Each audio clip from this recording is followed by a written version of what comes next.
My name is Laura Wolcott Gibbs. I am the mother of Brevet Major General Alfred Gibbs of the 1st New York Dragoons. In the years of the late war, that regiment fought in 46 engagements under Generals Grant, Meade, and Sheridan, suffering grievous losses, but earning a reputation for bravery and discipline. At the close of the war, the officers and men of the regiment placed their battle flag in my care, both in memory of my son's service and out of the affection they bore him as their commander. Upon that flag is written the record of their battles, their wounds, and the trophies they carried from the field. I did not feel that such a memorial rightly belonged to a private home.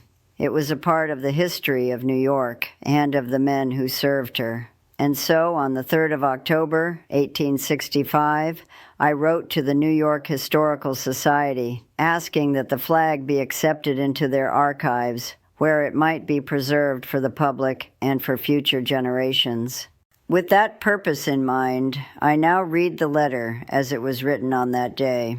Sir, the flag, which accompanies this, was placed at my disposal by the officer and men of the 1st New York Dragoons, originally commanded by my son, Brevet Major General Alfred Gibbs, U.S. Volunteers, and latterly by Colonel Thomas J. Thorpe of Almond, Allegheny County. It bears upon it the record of 46 battles engagements in which the regiment lost, killed, and wounded, including the most desperate under Grant, Meade, and Sheridan in Virginia. And it, too, carries a record of captures and trophies which few, if any, can surpass.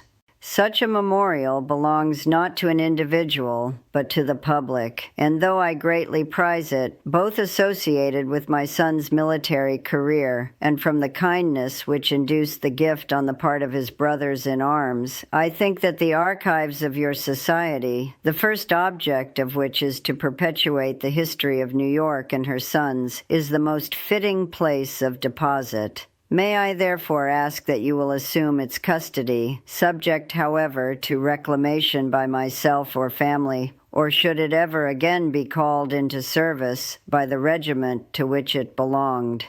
Accompanying it is the printed history of the regiment, a record, modest as it is glorious, and the correspondence which took place on the transfer of the flag. Very respectfully, your obedient servant, Laura Wolcott Gibbs.